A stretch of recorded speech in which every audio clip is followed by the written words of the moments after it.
the endless night of the 41st millennium, there are no heroes, only survivors. Across the shattered worlds of the Imperium, the banners of the Astra Militarum rise like fragile flames against a storm that never ends. They are not demigods, not transhuman, angels of war, but men and women born from mud, ash, and fear. Each regiment is a prayer made flesh, whispered by a dying world into the void, begging the Emperor for deliverance. Yet behind every victory carved in blood, there lies another truth, one that the Administratum will never print, that no commissar would ever dare record. The Astra Militarum does not march for glory. They march because someone must feed the meat grinder of the galaxy, and in the silence between bombardments, in the flicker of promethium fires and the hiss of dying vox lines, they ask themselves the question that none are allowed to speak aloud. What does it truly mean to serve the Emperor, when service itself becomes a curse? If the whispers of the guards' unspoken truths stir something in you, if you can feel the weight of their courage, their despair, and the impossible duty they bear, then march with us further into this story. Like and share this transmission so that the light of the Emperor's truth may reach more souls lost in the void. Subscribe, and together we'll walk the long road through mud, steel, and sacrifice to uncover the hidden soul of the Astra. Militarum. That's the first thing you feel before you even wake. It's everywhere, inside your gloves, under your nails, clinging to the fabric of your flak coat like it's part of your flesh.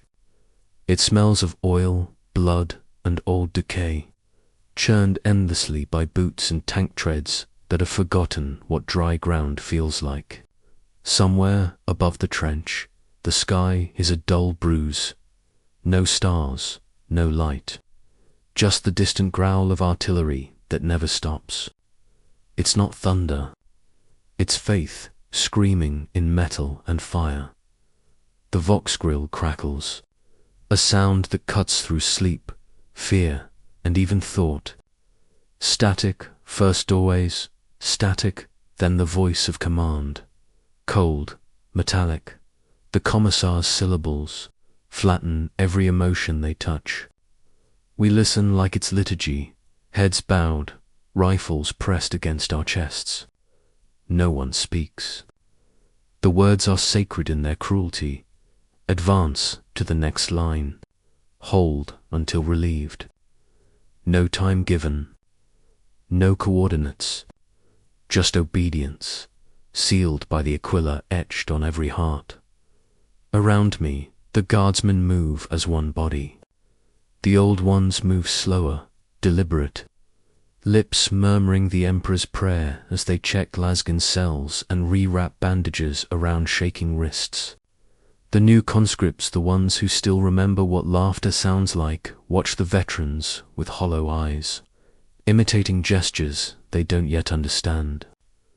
The trench is quiet except for the rhythmic sound of preparation, boots thudding on timber, a coughing flare spitting in the dark, a knife scraping mud off a bayonet.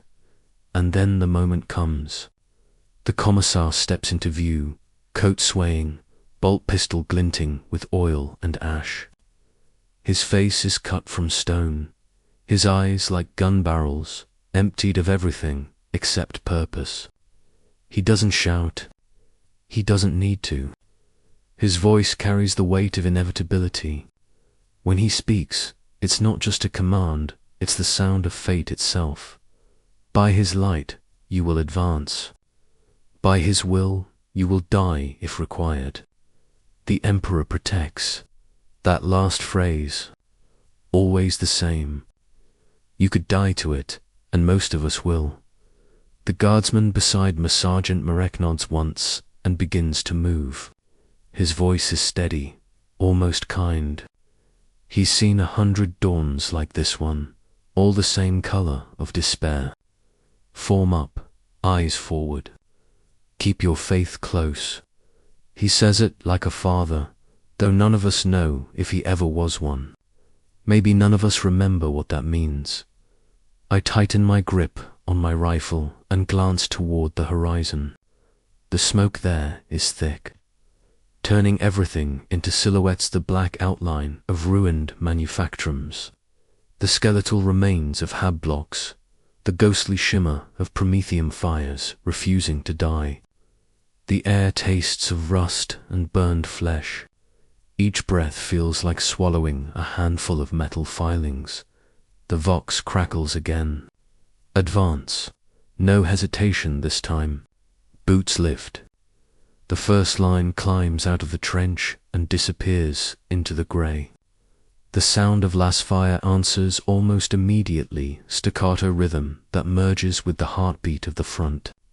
Someone screams. Someone else laughs, high and hysterical. And through it all, I move forward. Because that's what you do. You move, you obey. You don't think, but thought slips in anyway. Between heartbeats, between steps. A flicker of something I shouldn't feel. I glance left, and for a moment, just a breath, I see a man falter. Not out of fear, not entirely. His rifle lowers, his eyes unfocused, as if he's seeing something beyond this battlefield. Maybe home, maybe a memory. It lasts less than a second before the commissar's pistol cracks. The sound is sharp, final. The man falls without a word, the mark of disobedience erased before it could even form. The line doesn't stop. It can't. I tell myself it's mercy, that he was spared from dishonor, that the Emperor's gaze demands perfection, and hesitation is heresy. That's what we're told. That's what keeps the mud from swallowing us whole. But as I step over his body, I feel it, that heartbeat too long, that moment that shouldn't exist. It echoes louder than the shellfire. For a second, the world seems to pause. The air thickens, charged with something I can't name. The smoke drifts, curling like incense around a shrine. My pulse pounds in my throat, matching the rhythm of the distant artillery. The next order will come soon. It always does, and when it does, I don't know if my hands will move fast enough. The vox begins to hum again, alive with new command. The sound crawls through the trench, searching, demanding. Every soldier waits, motionless, faces turned toward the blackened sky, and in that silence between static and speech obedience, trembles, smoke rises in pillars so tall they stab the clouds, turning the daylight into something sick and yellow. The air here is not meant for lungs. It belongs to the machines. You can taste the iron and oil in every breath. Feel the vibration of conveyor belts beneath your boots as the manufactorum hums like a living thing. Rows upon rows of servitors line the assembly lines, their flesh long forgotten under cables and steel, their mouths sealed into silence. Each one moves in perfect rhythm, arms twitching with mechanical obedience as they hammer, weld, and stamp the same mark into every creation, the double-headed imperial Aquila. Wings outstretched in eternal vigilance. It's beautiful in a way that only horror can be. Every spark, every clang, every blast of steam feels like a hymn to industry, to the Emperor's endless demand for sacrifice. We're told this place is sacred, that every weapon born here is blessed by the Omnissiah's will. The priests say that to doubt the purity of the machine is to doubt the Emperor himself. But as I stand there, watching a fresh shipment of lasguns roll past Glemming, perfect identical, I can't help but feel that something vital has been buried beneath all this steel. The humanity stripped away, the individuality smothered in incense and order. A robed tech priest glides past, his mechadendrites twitching like restless serpents. His vox grill hums softly as he whispers Binharic prayers to the machine spirits, each word sharp and alien. I catch fragments of it, phrases like purity of function and blessed repetition. To him, the servitors are not the dead. They're extensions of perfection, tools without thought.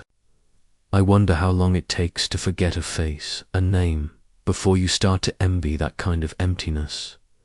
The hymnals of the Adeptus Ministorum echo from the loudspeakers above, low and thunderous. Obedience is salvation. Faith is duty. The Emperor protects. The words roll through the hall, layered with static, until they're just noise.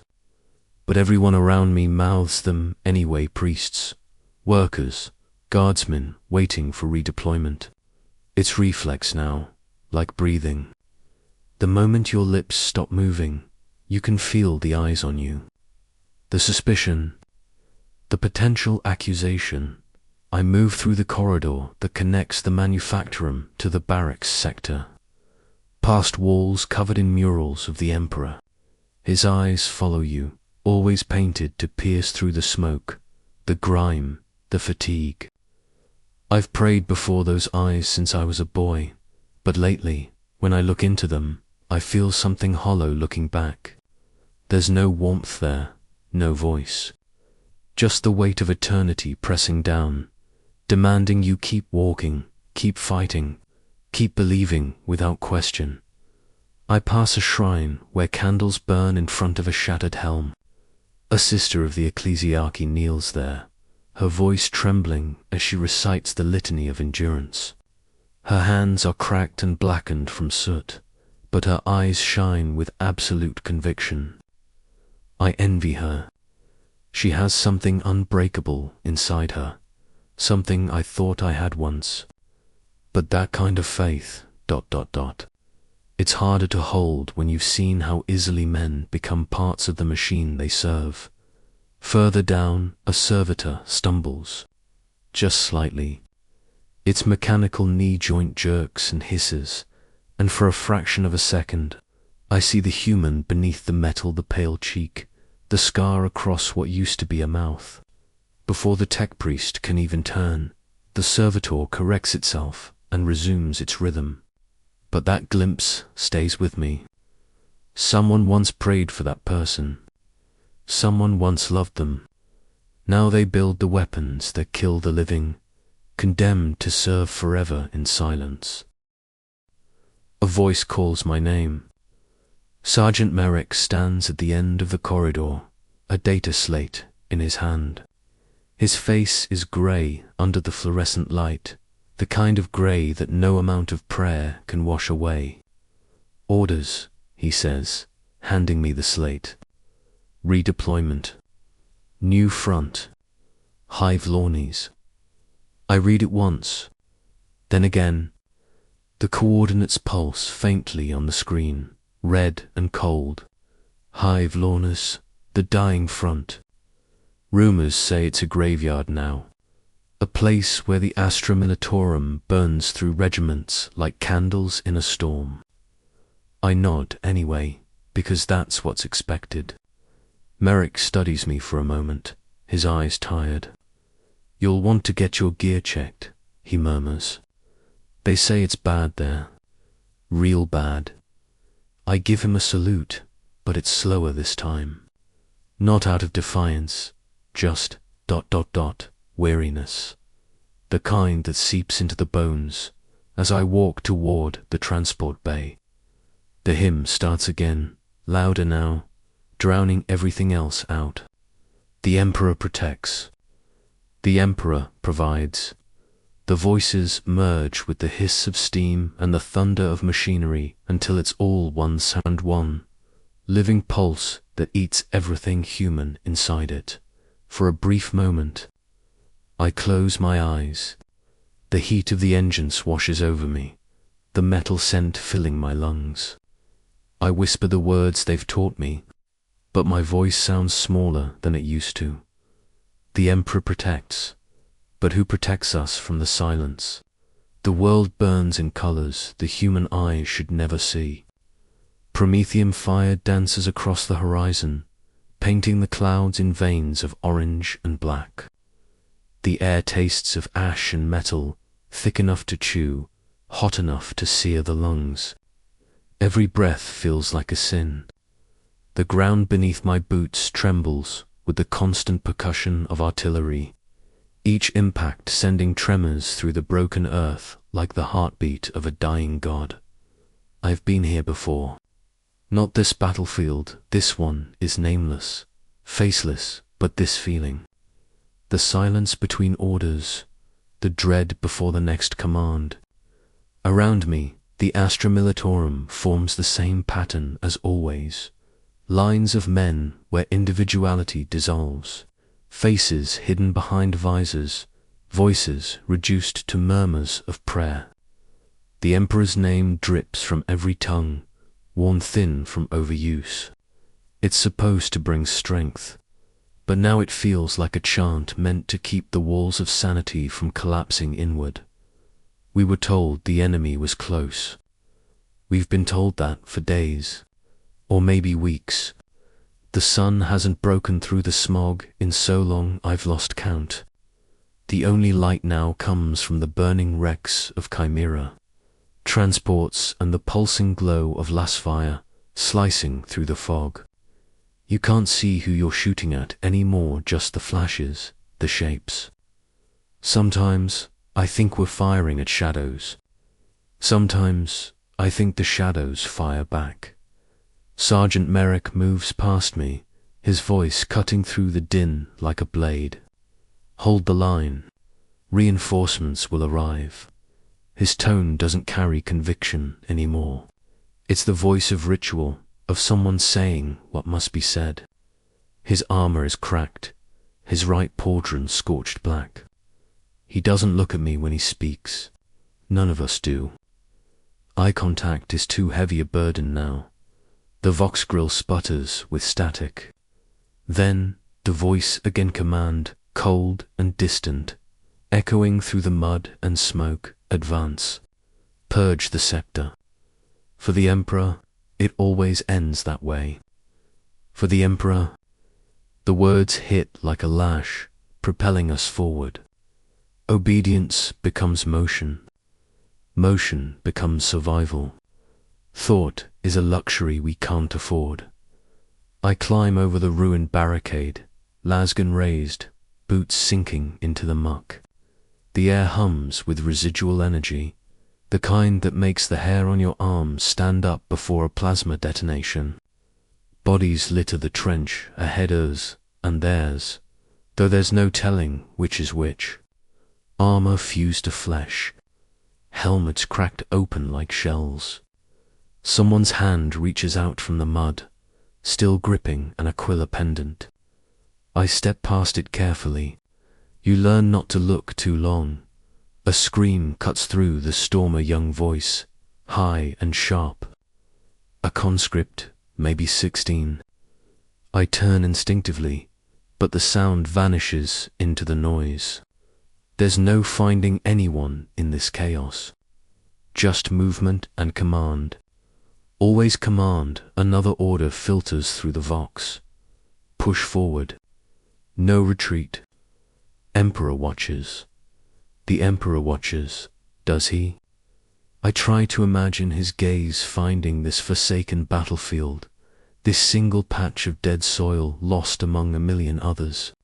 The thought feels absurd. We tell ourselves he sees us, that every death is noted, every act of loyalty recorded in the great ledger of mankind. But deep down, in that part of the soul that still dares to doubt, I wonder if he even remembers our names. Merrick is shouting again. His voice cracks as he waves his bolt pistol, urging the men onward. The commissar is gone, killed earlier by a stray round, or perhaps by mercy. Without him, the chain of command frays, but the habits remain. The orders keep coming, echoing through the vox as if the machine itself is possessed by duty. We charge. The world narrows to sound and motion, the hiss of loose tire, the crunch of boots, the wet slap of mud and blood mixing beneath us. I fire until the last back glows, then reload without thinking. It's not battle anymore. It's repetition, a prayer made of violence, and then it happens. The line falters, a moment of silence amid the carnage, like the battlefield itself has taken a breath. Ahead, the smoke clears just enough to reveal the devastation, a crater the size of a hablock, filled with what's left of men who once stood where we stand now. The order comes again through the vox, unrelenting, advance. But no one moves. Merrick looks at me, and for the first time I see fear not of death, but of realization. That all this obedience, all this devotion, might mean nothing. That the machine we serve doesn't know how to stop, even when there's nothing left to fight for. The vox crackles again. Louder this time. Advance. I lower my rifle. My hands are shaking, not from fear, but from clarity. How many orders can one obey before obedience itself becomes madness? Around me, the regiment waits. No one speaks. The flames crackle, the smoke drifts, and in that silence, I finally hear it, the sound beneath everything. The heartbeat of the war machine, steady and endless. I look upward, toward the choking sky. Beyond the ash, beyond the endless dark, somewhere above it all lies Terra, the cradle of mankind, the seat of the Emperor. I try to imagine what he sees when he looks down. If he looks down at all, the vox hisses once more, the same voice, the same demand. Advance. But I don't. Not yet. For the first time. I think the first thing you learn inside a manufactorum is that silence does not exist. The air is a choir of endless sound-grinding gears, chanting sectors. The heavy exhale of pressurized steam that coats the skin in a film of oil and heat. Even the walls seem alive, pulsing with the heartbeat of the machine god. Every vibration, every flicker of red light is worship. Here sound is scripture, and labor is prayer. I stand upon the catwalk, robes drawn close, breathing through the taste of ozone and ash. Below me stretches a cathedral of iron-vaulted ceilings disappearing into a haze of smoke. Endless conveyor belts ferrying the sacred fruits of industry. Lasgan components, ration tins, and the shells of armored vehicles waiting to be blessed. The Omnissiah's hymn flows from the vox altars in low binary murmurs. Half language, half static, so dense it becomes rhythm. Sparks fall like embers of divine truth, each one burning bright for a heartbeat before vanishing into the void.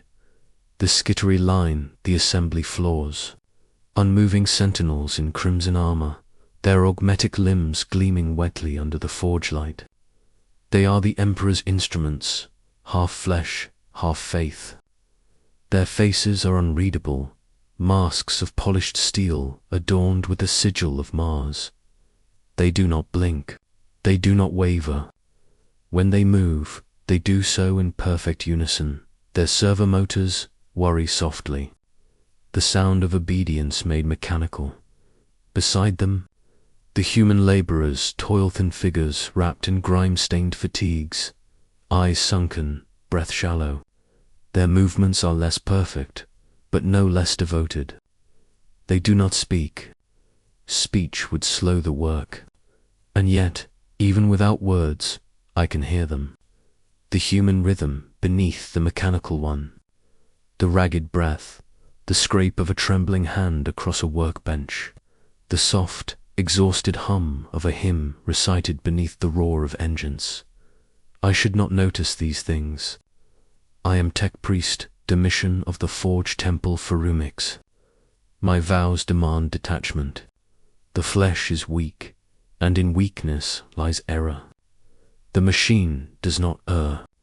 It endures.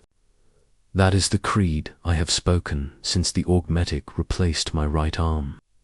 Since my blood became half fluid, half circuitry. And yet, as I watch, one worker falters. A man, young perhaps, though age here is a meaningless measure. His hands shake as he tries to align a gear housing no larger than his palm. Sweat trickles through the soot on his face, and I can see his lips moving silently, desperately. A prayer to the Emperor, or perhaps a plea to the machine he serves. When the gear slips from his grasp, clattering against the steel floor, every sound around him seems to pause. A Margos turns. His mechadendrites snap toward the worker like a predator's limbs. In an instant, the man is seized lifted by the throat, his boots kicking at the air. The Magos's voice hisses through the Vox grill, layered with static and synthetic disdain. Impurity detected. Function compromised. Flesh unworthy. The man tries to speak, but only a strangled gasp escapes him. The Margos does not hear. Or perhaps he simply does not care. His server claw crushes the worker's larynx with a sickening crack. The body is cast aside, limp, lifeless. A servitor trundles forward to drag it away, and the assembly line resumes as if nothing happened. I should not feel anything, but I do. A flicker. A pulse somewhere deep beneath the metal plating of my chest. I tell myself it is a system fault, a mechanical irregularity, but the feeling lingers, a heat not born of industry, but of memory. My augmetic eye tracks the fallen gear as it rolls across the floor and comes to rest against a grate. For a moment, the reflection of the forge flame glints in its metal surface like an eye staring back at me. And in that reflection, I see something I cannot quantify, something human. The resanctification bell tolls. The sound shakes the walls, resonating through every girder and piston, a reminder that imperfection must be burned away. Around me, the priests begin their chant anew, voices blending with the roar of the forges. The flesh is fallible. The machine is eternal. But as I raise my hand to join the prayer, my voice falters. My gaze lingers where the body fell. The machine is eternal. But the machine did not bleed. The bell tolls again, louder this time. The skittery march in formation beneath it, boots striking the floor in perfect rhythm. Sparks rain from above, glowing like dying stars before fading into smoke. The line moves. Forward, unbroken, unmerciful, eternal. And I remain still, listening not to the hymn of the forges, but to the faint echo beneath it. The ghost of a heartbeat. The Medicae Bay smells of burned metal and antiseptic effusion of cleansing and corrosion. The air hums with the sound of machinery breathing, the rhythm of 100 servitors working in perfect, soulless unity. Above the rows of operating slabs, lumen lamps blaze with sterile white light, erasing all shadow, all softness. Here, pain is not a tragedy. Its procedure. I stand at the center of it all, robes drawn tight, hands slick with the thin sheen of sacred unguent. They call me Medicaid, Dept, Lyran. My duty is simple, to preserve what can be preserved, and to sanctify what must be lost. The canticles of renewal flow through my Vox grill, as my hands move in perfect precision, resuscitation and incision. As one motion, the flesh parts cleanly beneath the blade, and I catch the faint scent of burned blood as the cauterizer seals the wound. Another guardsman, Another offering to the Imperium's unending hunger. On the table before me lies Corporal Derek Hale of the 82nd Vostroyan. What remains of him, at least. His lower body is gone, shredded by shrapnel that once carried the Emperor's own blessing. His pulse flickers weakly on the monitor beside me, each beat slower than the last. His lips move, forming a soundless prayer. The chart says he's to be fitted for Augmetic's legs, taken from a fallen Scaterius, stripped of the machine's divine signatures, and re-blessed for human use. I whisper the rites under my breath as I connect the cables, feeling the faint vibration of energy coursing through the sacred conduit. The machine's hum becomes his heartbeat. Blessed is the sacrifice, intones Surgeon Margot's wreath across the chamber. His voice reverberates through his Vox amplifier, emotionless and exact. The flesh fails, but the Emperor endures. The body is a vessel, nothing more. The acolytes around him repeat the words like a mantra, each syllable perfectly synchronized. There's no compassion in their tone. Compassion slows the blade. Compassion invites error. I tell myself I have none left. But that's a lie. The incision is perfect. The augmetic limb locks into the groin socket with a metallic snap, a hiss of pressurized sealant filling the air. Hale jerks once on the table, his hand twitching. His eyes flutter open, just enough to meet mine.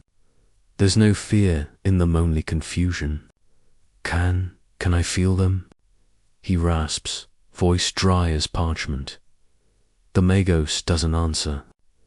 Neither do I. I'm not supposed to. The sedatives are meant to keep them silent. But the question lingers in the air, heavier than the smell of oil.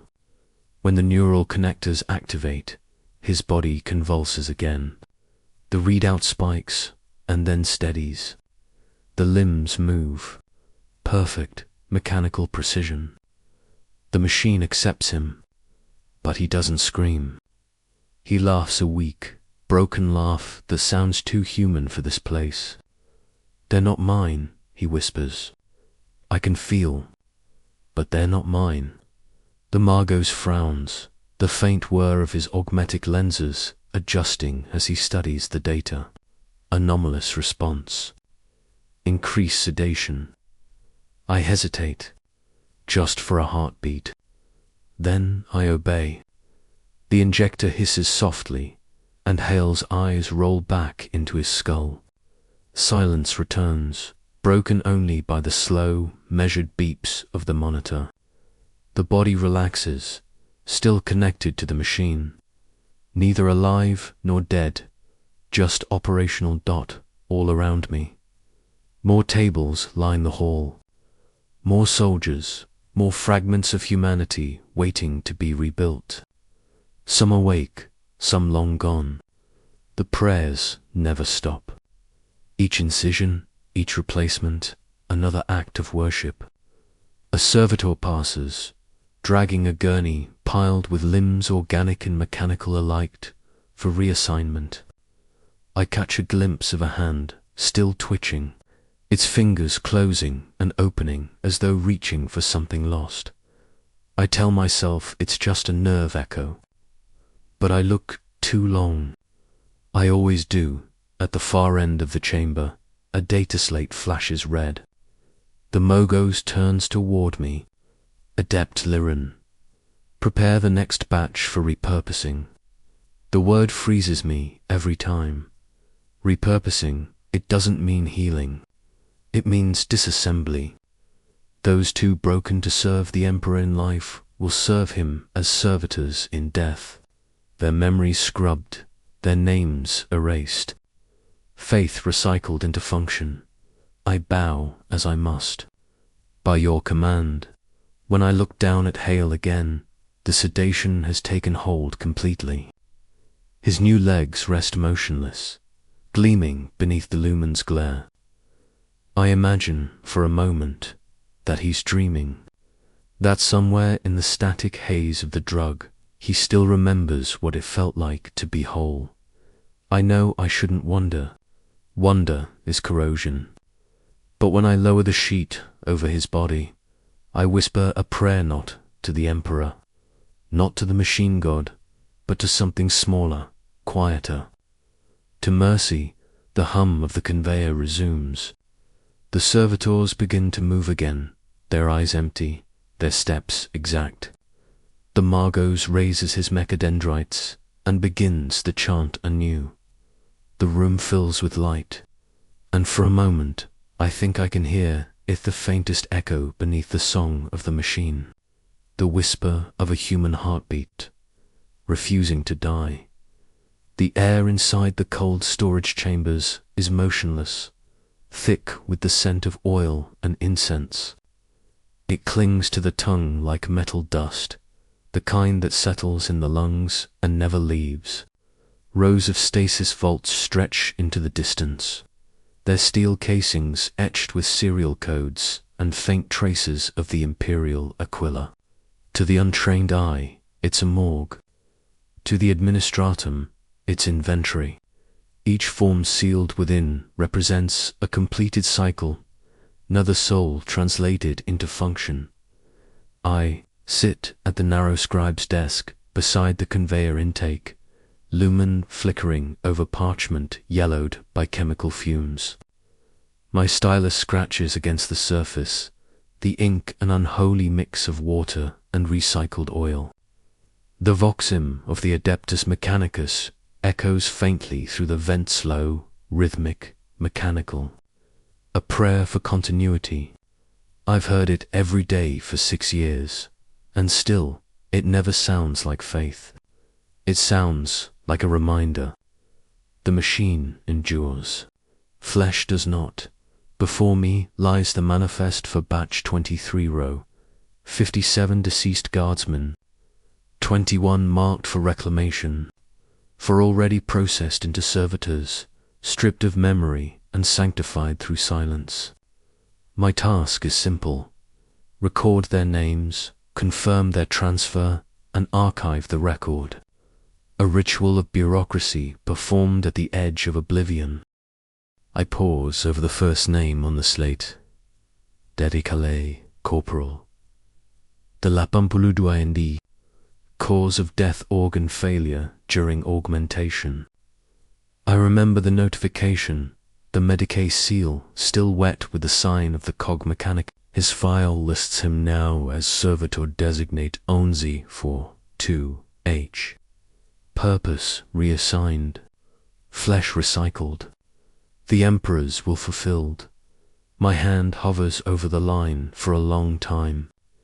The ink bead forms, trembling at the quill's tip. I shouldn't hesitate. Hesitation is inefficiency. Inefficiency is heresy, but the memory of the Medicae Bay lingers in my mind. The faint laughter, the broken whisper, they're not mine. That sound has no place here. Emotion has no designation. Still, I hear it faintly, beneath the hum of stasis regulators and the crackle of cooling coils.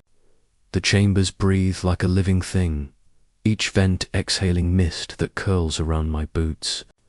Somewhere beyond the rows, a servitor hums softly to itself, unaware of what it once was. The sound blends with the hymn until I can no longer tell which is prayer and which is machinery. The lumen flickers again.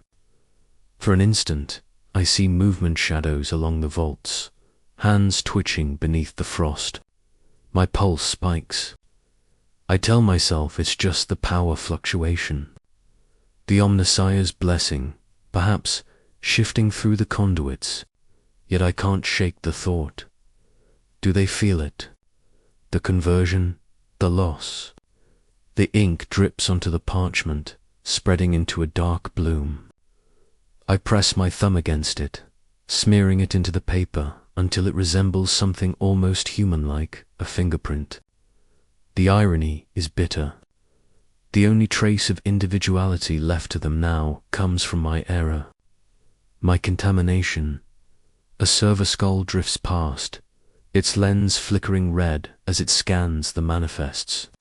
Its vox speaker emits a low chime of approval, then floats onward, leaving me alone again. The silence it leaves behind feels heavier than before.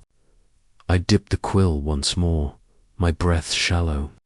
The hymn grows louder, swelling from the walls, filling every hollow space until it drowns the sound of my own thoughts. I force my hand to move. Designation confirmed. Transfer complete. The quill trembles as I sign my seal beneath the entry. The ink pooling in uneven lines. They're done. One more soul consumed by the ledger. One more number in the endless equation of service. But when I lift my gaze, I see it. Through the frost-smeared glass of the nearest vault. The outline of a face, pale, still, half obscured by a steel graft. The eye, what remains of it, reflects the lumen's cold light. For an instant, I imagine recognition there. Not intelligence, just the faint, instinctive ache of something remembering what it used to be. I step closer. My reflection merges with his through the glass. Man and machine, scribe and subject, one mirrored blur. I raise my hand, fingertips hovering inches from the surface. The hum of the servitors deepens, resonating through the floor. It feels like a pulse. I pull back before contact. I shouldn't have come that close. Attachment leads to error. Error leads to punishment. I return to the desk, my quill scratching faster now, as though speed can erase doubt. The final line of the manifest reads, all units accounted for, function achieved, flesh redeemed through labor eternal. I seal it with the administratum sigil and place it in the archive chute. The parchment slides away into darkness. The lumen dims once more. When I look up, the vault rows seem endless. The faint red lights of servitor indicators blinking like distant stars. The hymn continues, unbroken, unmerciful. Somewhere in that sound, I imagine I hear a whisper, not words, not a cry. Just the faintest echo of what was once a man named Derek Hale. The incense burns low. The air tastes of ash and sanctity. I dip my quill again, ready for the next name, because the machine never stops. The ash clings to everything. It coats the skin, fills the mouth, and turns each breath into a taste of iron and burned faith. The battlefield still smoulders trenches half collapsed, the air trembling with the faint echo of distant shell fire. Smoke rises in slow, ghostly ribbons, curling toward a sun that no longer seems to shine. Beneath it all, the dead lie where they fell, their faces grey and open, as though still listening for the orders that will never come. Through the haze, a figure moves. Heavy robes sway with each step, their crimson edges charred and blackened by the heat. The chaplain's vox grill hums with static as he breathes, a sound that cuts through the silence like the groan of old machinery. In one hand he carries a Crozius Arcanum, its head cracked but still glowing faintly with sanctified energy. In the other, a tattered book, half scripture, half relic, its pages stiff with soot. Every motion radiates certainty, as if the ruin around him were nothing but a test of endurance. A reminder that only faith survives fire. The guardsmen kneel in the mud before him, their flak armor streaked with blood and grime. Some still clutch their lasguns, others hold fragments of the Imperial Aquilasmore, bent but precious. The chaplain halts in their midst and raises the Crozius high. A low thrum pulses through the air as the vox grill crackles to life, turning his voice into something more than human. Brothers and sisters, it booms, distorted, metallic, resonant with command. The Emperor watches. Through the smoke, through the pain, through the silence of death, he watches. The words roll out like thunder, echoing across the plain.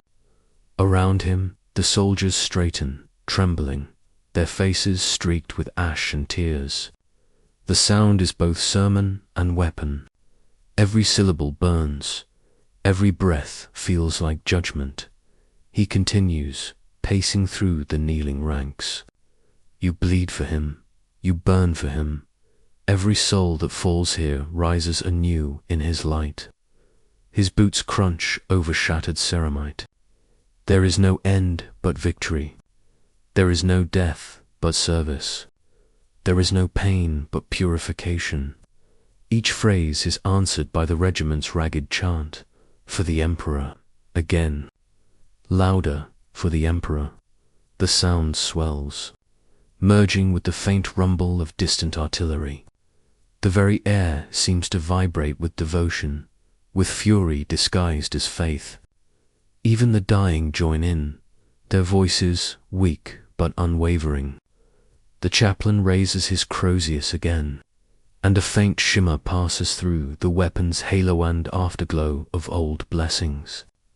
Now barely holding against the void, among the kneeling masses, one guardsman trembles. His name is Jorick Vale, trooper of the 117th Cadian, survivor of too many last stands. His hands are blackened from the burns that creep up his forearms, his Aquila charm melted to a shapeless lump of gold.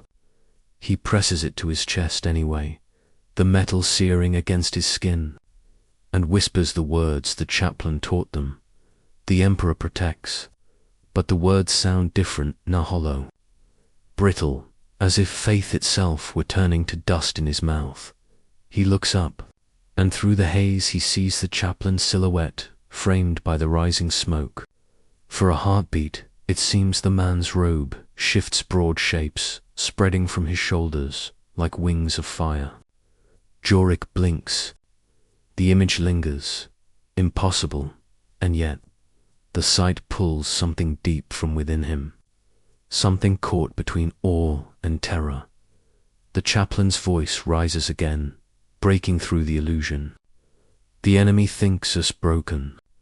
They see ash where there was flame. But hear me now, children of the Emperor feeds the forge. From ruin comes renewal. His words strike like hammer blows, the vox distorting them into something primal. The guardsmen cheer through their exhaustion, a sound more desperate than triumphant.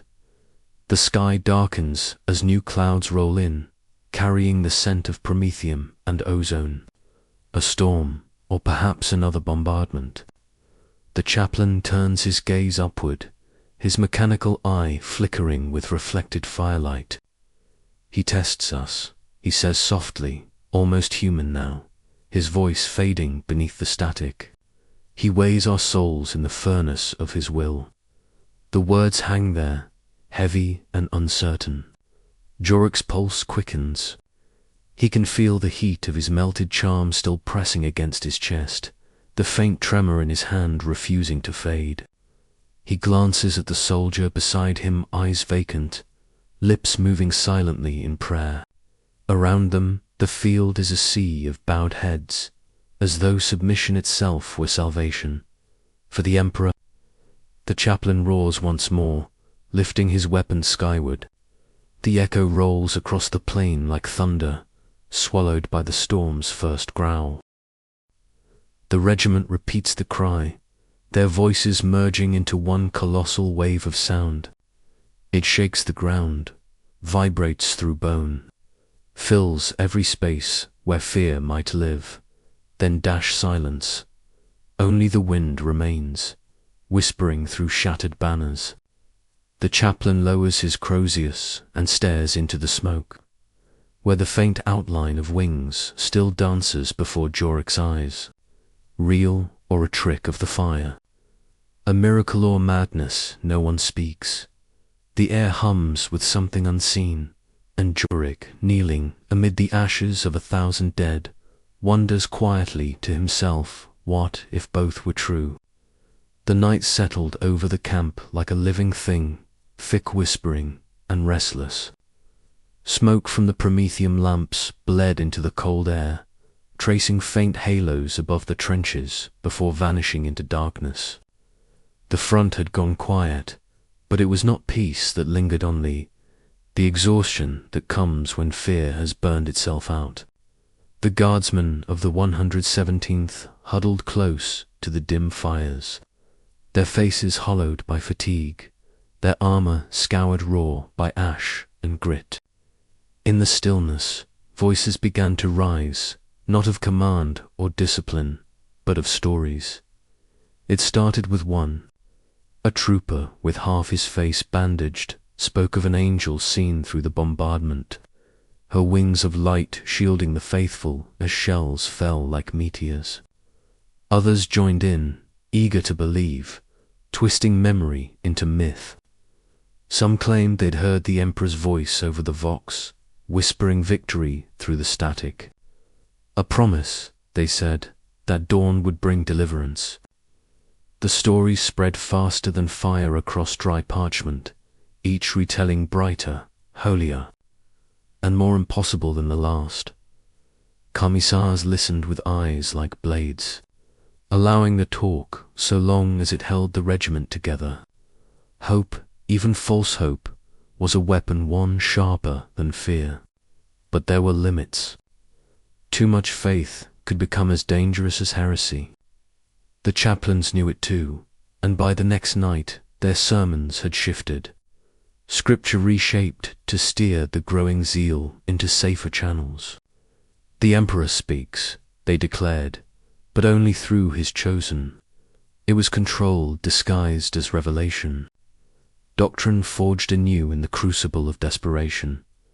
Joric Vale sat apart from the others, his back to the trench wall, helmet resting in his lap.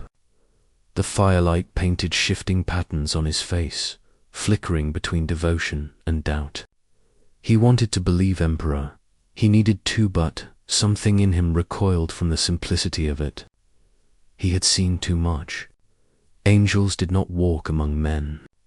And yet, when he closed his eyes, he could still see the silhouette from the battlefield, the chaplain's wings, or what his mind had turned them into. Every time he tried to dismiss it, the image grew sharper. The night deepened. The only sounds were the distant rumble of armor and the crackle of flames licking at damp wood. Then the Vox unit beside the fire sputtered. Its grill hissed with static, the faint pulse of a signal breaking through the noise. At first, no one noticed. The comms had been unreliable for days, their frequencies warped by bombardment and interference. But then amid the distortion of voice emerged, low, fragmented, familiar, ... his name, whispered like a breath caught between static bursts. He froze, the heat of the fire suddenly distant, unreal. Jorek ... believe. The others turned, watching him. The Vox hissed again, louder this time, as though breathing. The voice repeated the word, believe, stretching it until it became a sound without shape. A command and a plea all at once. A murmur rippled through the squad. One soldier made the sign of the Aquila. Another fell to his knees. Even the commissar, standing at the edge of the light, shifted uneasily. The Vox went silent. The camp held its breath. Then someone began to laugh, a high, trembling sound that bordered on tears. The laughter spread, mixed with shouts, prayers, and broken words. Hands clutched at relics, at wounds, at the mud itself. A man smeared soot across his forehead, tracing a crude halo. Another dipped his finger into blood and drew the same on his helmet. One by one, they followed suit. The firelight danced across a sea of painted rings, glowing faintly like dying stars. The Emperor has chosen us, one of them whispered. "We are his flame." The phrase caught. It moved through the camp like contagion, from mouth to mouth, heartbeat to heartbeat. Even the wind seemed to carry it, bending the smoke into shapes that looked, if only for a moment, like wings. Jorik stared at his comrades. The belief in their eyes terrified him. It wasn't the faith of soldiers anymore. It was something older, wilder, closer to madness. And yet part of him wanted to join them, to surrender to the fire and let the doubt burn away. He looked toward the commissar, seeking some anchor of order, some authority that could restore sanity. The commissar's face was unreadable. He stood motionless for a long moment, watching the ritual unfold. Then, with the slow precision of habit, he drew his bolt pistol. The sound of the weapon slide echoed louder than the fire. The crowd stilled. One of the painted soldiers stepped forward, his halo smeared with ash and blood, eyes wide with revelation. "Commissar," he said softly, almost smiling, "he spoke to us." The Emperor, he spoke. A single crack split the air. The guardsman's body dropped, smoke curling from the hole in his forehead. The others didn't move.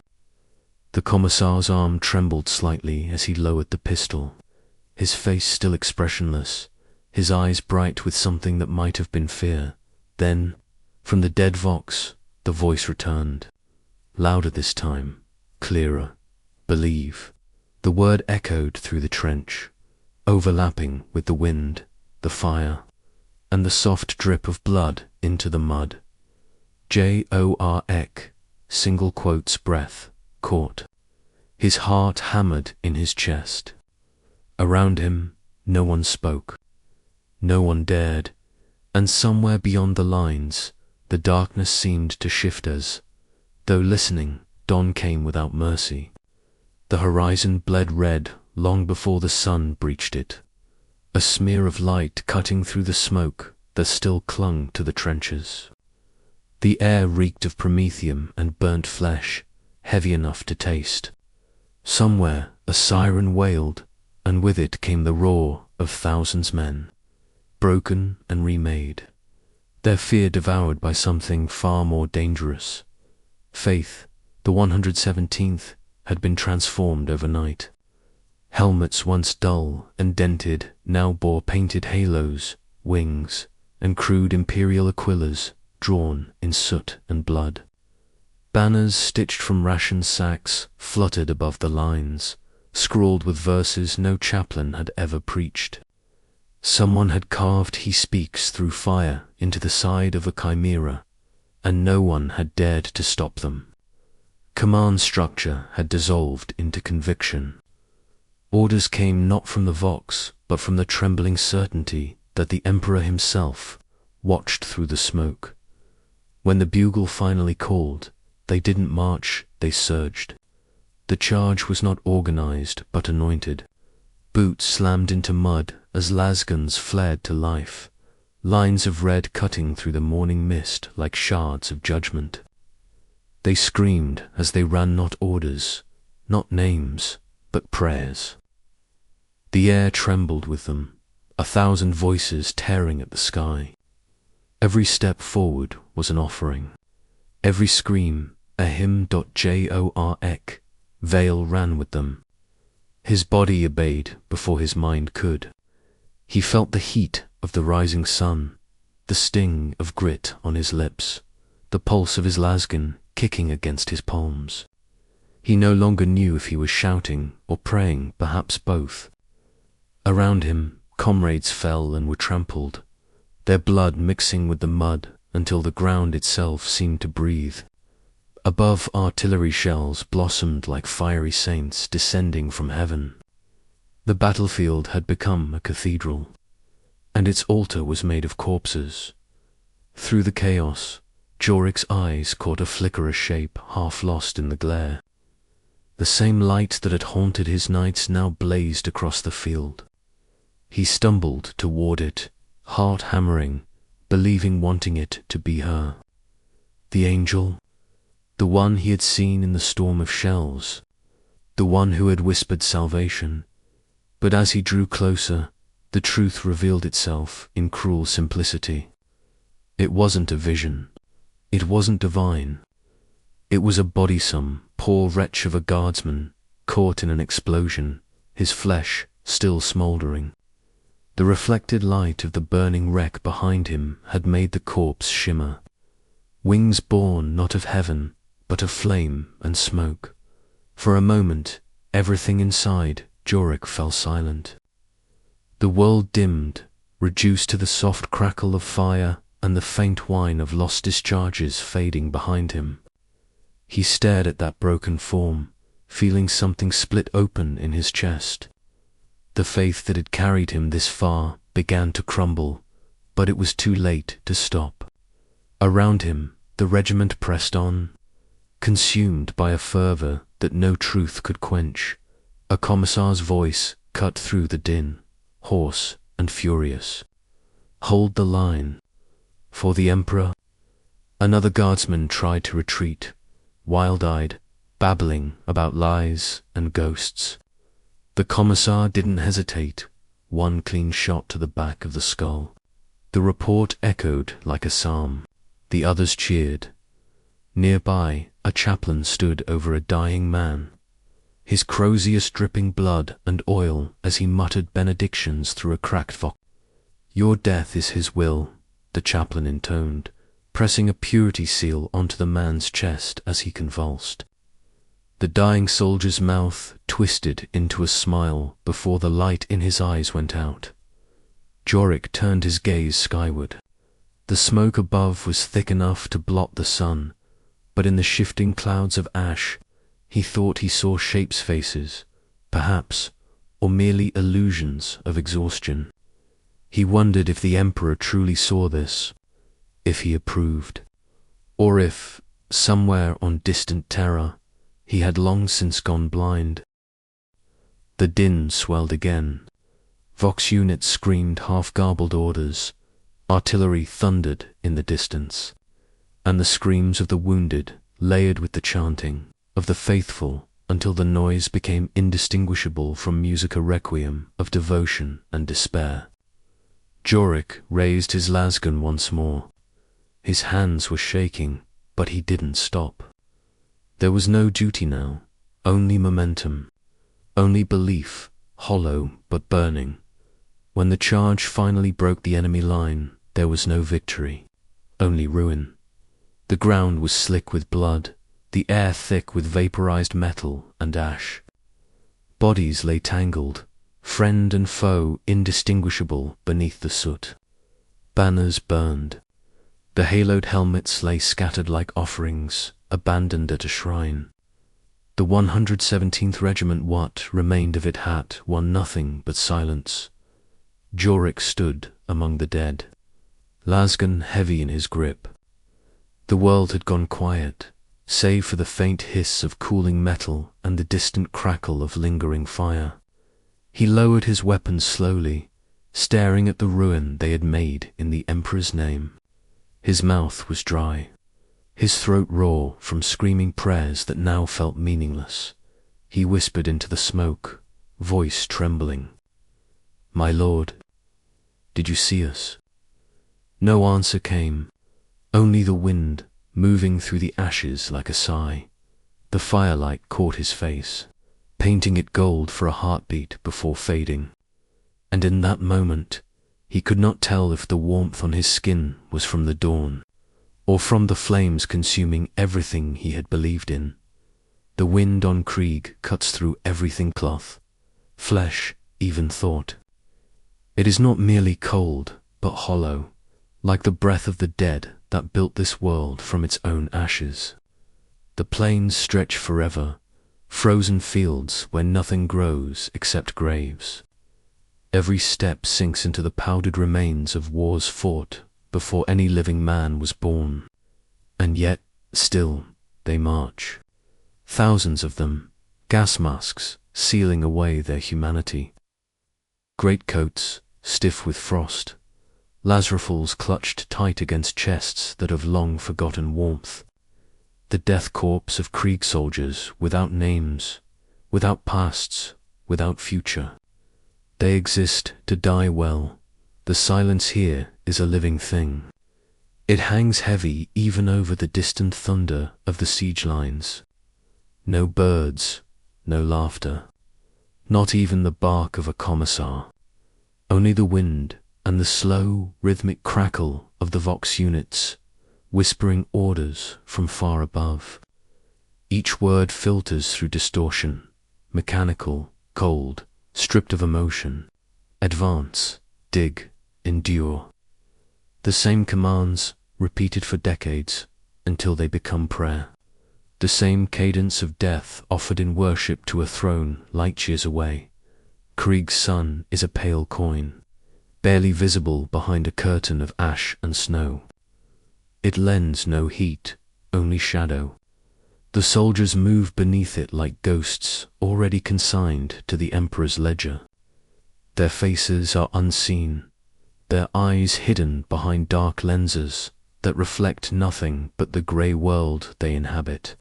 Somewhere among them, buried in the ranks, is Trooper Marn. His number is etched on his chestplate, his name long forgotten by all but himself. He tells no one, for names are indulgence. And yet, when the silence grows too deep, he whispers it under his breath, just to prove he still exists. Marn has never seen Terra, none of them have. Yet every man here has sworn his soul to the golden throne, to the immortal emperor who rules not with presence but with absence. It is said his light guides the ships of humanity across the void, that the Astronomicon burns eternally from his will alone. But lately the light has flickered. The astropaths whisper of strange interference, of messages arriving twisted, half-eaten by the void. Even the most faithful chaplains have begun their sermons with longer pauses, and though none speak it aloud, a thought coils in the hearts of men. What if the Emperor's gaze has turned away? Marn first hears it during the night shift, while manning a forward trench at the edge of outpost Delta 49. The cold is bone-deep. The only warmth comes from the slow hiss of promethium lamps swaying in the wind. Snow falls soundlessly, piling over the corpses still waiting to be reclaimed. He adjusts the Vox frequency, tuning out the static of command channels, when suddenly he hears it. A voice, faint, fractured, threaded through interference, like a ghost trying to speak through glass. Watching, always watching. Do not forget. He freezes. The words are broken, distorted, but undeniably human. It's not a transmission he recognizes. The voice sounds neither like command nor enemy. It is softer, almost mournful. For a long moment, he listens, straining to catch more. Then, abruptly, the signal cuts. In its place comes the long, low toll of a bell. It shouldn't be possible. There are no bells on Krieg, no churches, no open air fit for them to sound. Yet the tone reverberates through the Vox, deep enough to rattle his teeth. Marn removes his helmet and looks out over the frozen plain. The world is deathly still. The sound lingers, fading into the wind. He glances to his comrade beside him, a soldier known only by his unit code 27B. The man hasn't moved, hasn't heard. Marn replaces his mask, uncertain if what he heard was real. But later that night, while the regiment sleeps in their dugouts, the whisper returns. This time clearer, closer. He remembers. Marn jerks awake, heart hammering. The Vox unit near his bunk crackles faintly, light blinking green. He reaches for it, but before his fingers touch the dial, the sound dies again. Only silence remains thick, suffocating, endless. He lies back down, staring into the dark, trying to convince himself it was a dream. But the wind outside carries a new rhythm, like the distant peal of cathedral bells echoing through the storm by dawn. He feels it lingering in his chest, a weight that wasn't there before, an awareness pressing at the edges of his thoughts. Around him, the other soldiers rise and march as if nothing has changed, their discipline absolute, their devotion blind. Yet Man can't shake the memory of that voice, the tone of it not commanding, not divine, but human, almost sorrowful. He tells no one, not the commissar, not the chaplain, not even to 7B. He simply shoulders his rifle and joins the line as they vanish once more into the snow, and somewhere beyond the clouds, unseen by any mortal eye, the Astronomicon flickers again, its light pulsing weaker than before, as if straining to reach them through the darkness. As the wind carries the ghostly echo of the bell across the plains, Man turns his head slightly, just once. For the briefest instant, he thinks he sees something move in the distance, an outline, tall and still, watching. He blinks. It's gone. The bells toll once more, low and distant. Then nothing. Only silence. The underhive breathes like a dying beast. Every vent exhales rust and fumes. Every corridor sweats with condensation and human despair.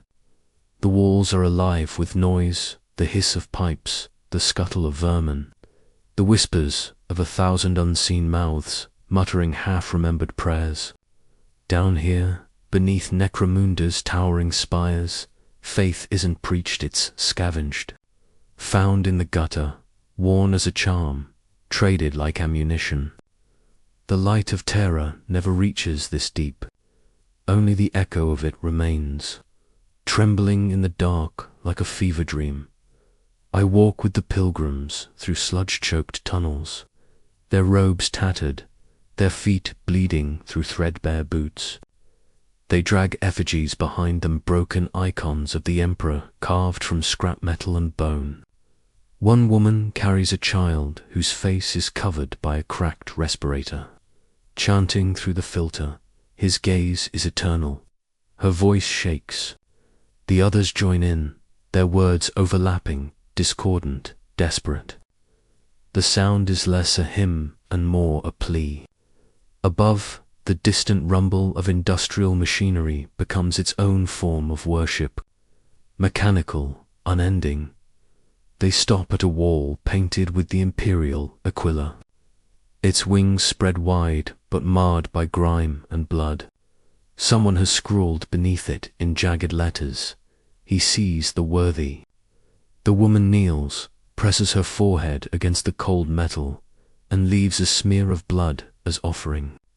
There's no priest here, no sermon, only the quiet madness of belief that refuses to die, even when everything else has. The air stinks of promethium and decay. In the distance, the enforcers' boots echo through the corridors of Bytes patrols, armed with shock mauls and suppression shields. When they find the pilgrims, there will be punishment for unauthorized worship. But still, the crowd does not disperse. Faith in the underhive is the only rebellion left. Up above, far beyond these suffocating tunnels, imperial ships drift in orbit. The void outside is silent, black, endless. In the crew holds, soldiers sit shoulder to shoulder, their faces lit by the pale flicker of lumen strips. They polish weapons, check respirators, mutter oaths under their breath. None speak of the Emperor aloud.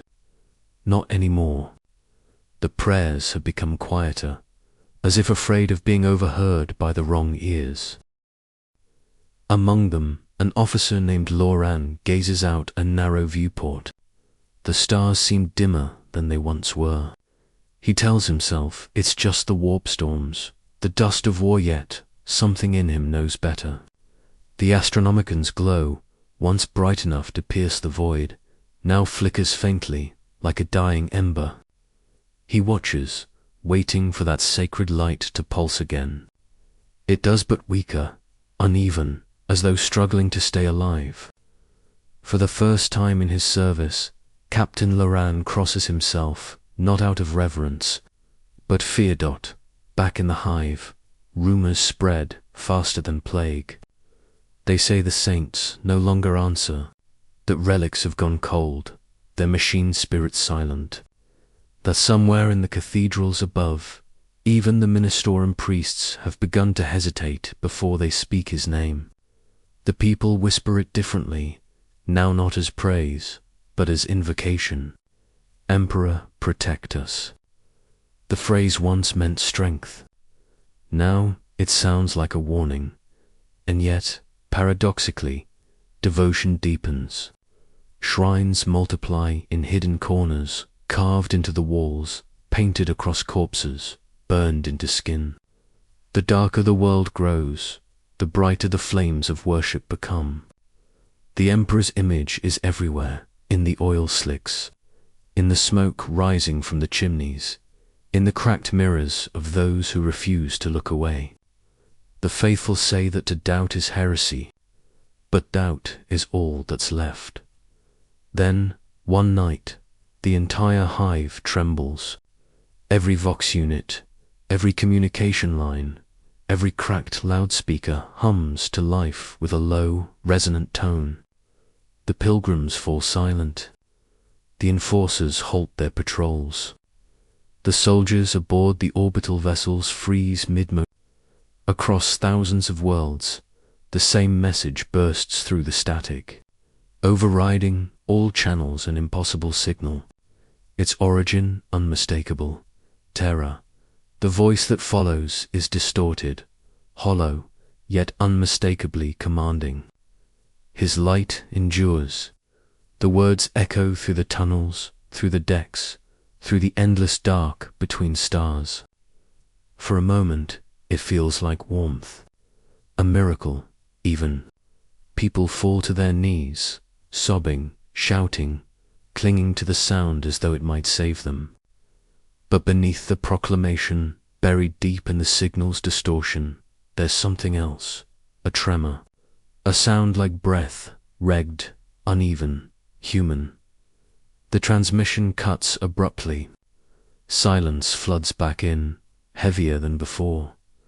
In the underhive, the woman with the respirator child begins to laugh. Not in joy, but in terror. He's still alive, she whispers. He's breathing. No one answers. No one moves.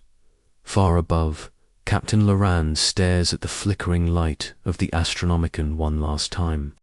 For the briefest instant, he swears it pulses in rhythm with the sound of that breath. Then the glow steadies again, cold and distant as ever. The light endures. But perhaps not as they believe. Terra, the cradle of humanity, the heart of the Imperium, and the final sanctuary of its dying light. From orbit, it still glows like a wounded sun, vast, golden, and scarred beyond measure. Its continents are swallowed beneath a shell of industry and devotion. Its oceans long evaporated, its skies blackened by millennia of incense and ash. The surface hums with life, but not the kind that breathes freely. It's the sound of machinery, servitors, and the endless drone of human obedience. Even here, at the very core of mankind's dominion, faith has turned to function. I descend through its layers, like falling through time. Each level older, darker, more burdened by history. The light dims with every step, until illumination itself feels rationed, luxury preserved only for the chosen few. Statues of the Emperor line the hallways, faces eroded by centuries of worship. Some have been resculpted so many times that the features blur, becoming something less than human, more like a symbol devouring itself. Beneath their shadow, pilgrims crawl on their knees. chanting through cracked lips, leaving trails of blood as offering. The air here tastes like metal and prayer oil. It vibrates faintly, not with life, but with machinery, constant, oppressive, eternal. The custodies patrol in silence, golden giants whose armor gleams even in the half-light. They do not speak. They do not sleep. To look upon them is to be reminded that the Emperor still reigns, even if no one can truly say he lives. They guard not just a man, but the memory of purpose. And perhaps that's all that's left. Deeper still lies the Sanctum Imperialis, where the Adeptus Mechanicus tend to the golden throne. They move like insects, red robes whispering across the marble, their flesh long since surrendered to metal. I watch one Margos lean close to a console, whispering a binary prayer through a cluster of vox dendrils. The words are supposed to be sacred, can't? Yet I swear I can hear strain in the machine spirit's hum. A low tremor, almost like breathing. No one speaks of it aloud, but they've all heard it. That distortion, that pulse, it was dismissed as interference, a minor warp echo, a statistical anomaly. But the truth is simpler and far more terrifying. The message that shook the underhives, that stopped soldiers mid-battle, came from the heart of the Imperium itself. And though every record has been erased, the vox frequencies still carry its ghost. Flickering faintly through the static, his light endures. Inside the throne chamber, the light blinds. Rows of holoprojectors fill the vast hall, casting shifting illusions of the Emperor's face upon towering pillars. The air smells of ozone and incense, thick enough to sting the eyes. The throne itself is not gold, as the scriptures say it's rusted, blackened, more machine than monument. Cables thicker than a man's torso descend into its depths, carrying power drawn from the souls of the sacrificed. The tech priests chant without pause. Each phrase is both prayer and command, each syllable a plea to keep the mechanism alive. It's said that the Astronomicon burns brighter with every offering made to the throne. But lately it flickers. Even the Mechanicus cannot deny it. One Archmagos, his voice trembling through a rasping vox grill, mutters the forbidden thought. The signal fades, and still the custodies stand unmoving, their eyes fixed on their eternal watch, their expressions unreadable behind masks of polished gold.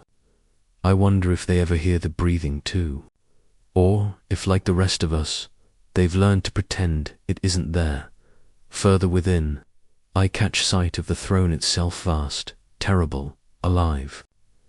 Tubes pulse with liquid fire, servitors hang suspended in agony, feeding energy into the machine.